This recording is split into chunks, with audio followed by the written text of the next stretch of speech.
Indonesia sudah terkenal dengan berbagai seni budaya dan suku bangsa. Nah, di Indonesia sendiri banyak sekali patung-patung ikonik yang bisa kita jumpai di berbagai pusat kota. Patung-patung ini sebagai bentuk dari perjalanan sejarah negara kita. Salah satunya adalah patung yang ini nih. Oke guys, ada yang tahu nggak sekarang gue lagi di depan patung apa? Ada yang tahu? Ya, tidak ada. Oke, gue kasih tahu aja. Jadi, gue lagi ada di depan patung Liberty, bukan, tapi patung Monumen Pembebasan Irian Barat yang langsung diresmiin oleh Bapak Insinyur Soekarno pada tahun 1963. Tepatnya itu di tanggal 17 Agustus, pas banget di Hari Kemerdekaan Indonesia, guys. Nah, pembuat patung ini adalah Bapak Edi Sunarso. Kira-kira ada yang tahu nggak siapa Bapak Edi Sunarso? Eits, tunggu dulu. Sebelum kalian jawab dan lebih lanjut, coba kita tanya-tanya dulu nih sama orang-orang sekitar sini. Kira-kira ada yang tahu nggak sih sama sosok Bapak Edi Sunarso itu siapa? Yuk, ikutin kita terus.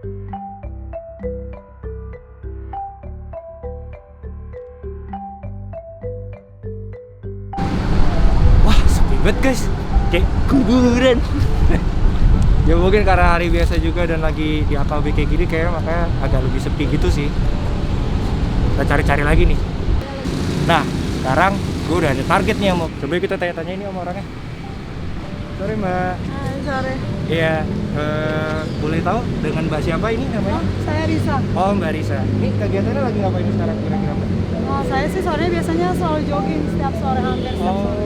Mbak emang rutin jogging di sini? Iya, suka rutin jogging? jogging di sini. Oke. Sebenarnya sih sebelum pandemi nggak di sini, Oh. biasanya di Monas. Oh, biasanya di Ya, Monas. karena pandemi ditutup Monas dan Monas juga renovasi, jadinya larinya di sini. Oh, Jadi, siap. selama pandemi sih, Emang ya. spotnya juga lumayan enak ya buat jogging-jogging Iya, sore gitu ya? Iya, benar. Banyak pohonan, jadi bisa sirkulasi udaranya bagus. Oh ya, oke.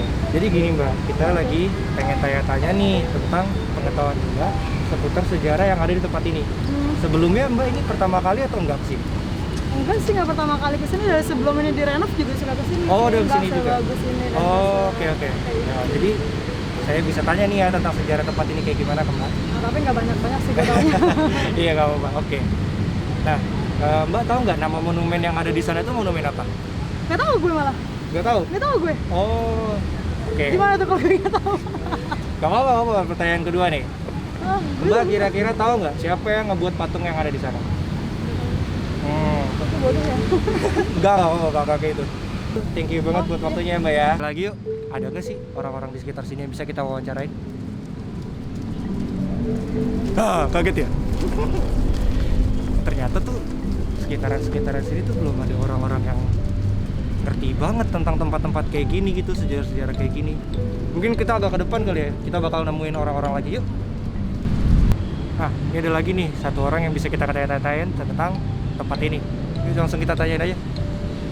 Sore Mas. Iya, halo. Oke, boleh tahu namanya siapa Mas?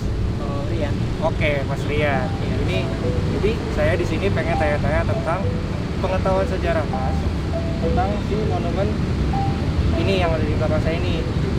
Kira-kira nih, Mas tahu nggak sih nama monumen yang ada di belakang ini monumen apa?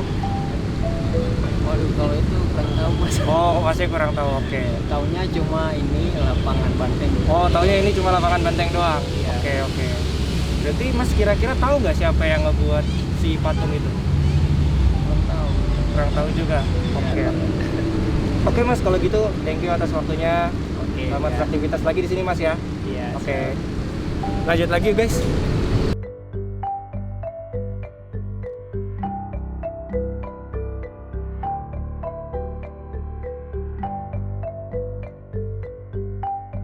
Nah, kita dapat lagi nih satu orang yang bisa kita tanya-tanyain.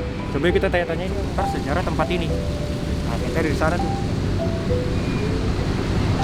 Halo Mbak. Sorry ngagetin. Iya, nggak apa-apa Mas. Jadi saya di sini pengen bikin konten tentang pengetahuan sejarah tempat ini sendiri. Sebelumnya Mbaknya udah pernah kesini atau belum? Udah pernah. Belum pernah kesini. Tapi berarti nggak pertama kali kan Mbaknya kesini? Iya, Oke, berarti kalau nggak pertama kali harusnya paham ya tentang tempat ini kayak apa. harusnya. Oke, saya akan tanya pertanyaan pertama. Mbak tahu nggak nama monumen yang ada di sana itu monumen apa? Monumen patung pembebasan Irian Barat. Oke, bener dong ternyata. Oke, lanjut ke pertanyaan kedua. di belakang saya ini ada patung yang tadi pembebasan Irian Barat. Kira-kira Mbak tahu nggak siapa yang membuat patung tersebut? Edi Sunarso. Wih, Mbaknya tahu semua, Mbaknya tuh tahu banget sejarah berarti guys. Jadi buat kalian yang mau kesini bisa datang langsung ke sini aja, ya nggak Mbak? Iya. Tempatnya juga asik kan? Ada Dia juga tahu-tahu melek sejarah lagi. Oke kalau kayak gitu, makasih banget buat waktunya. Sorry ngagetin tadi ya Mbak. apa-apa Mas, Oke. bisa. Jadi, Bapak Edi Sunarso ini lahir pada tanggal 2 Juli 1932 di Salatiga.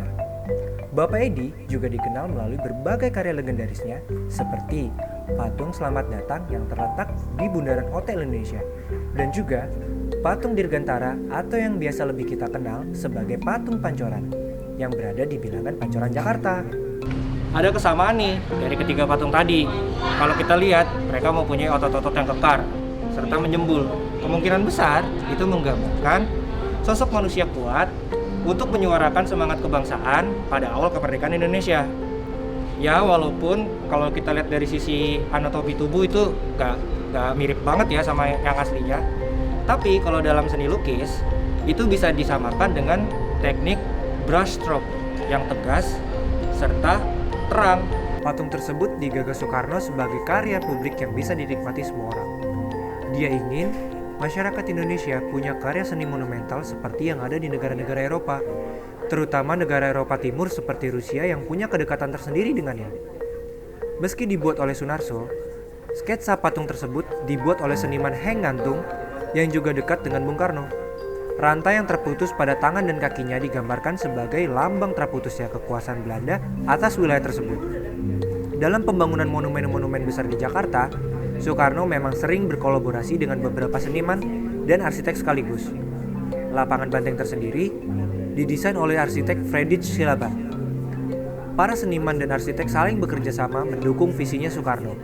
Dalam monumen pembebasan Irian Barat, patungnya dibuat oleh Edi Sunarso, tetapi kaki patung itu dibuat oleh Silaban. Sama juga dengan patung Selamat Datang dan patung Dirgantara. Ya, Bapak Edi Sunarso ini juga dikenal dekat oleh Bapak Insinyur Soekarno. Karena dia tuh nggak cuma nerima pesanan untuk 3 patung ikonik yang ada di Jakarta ini.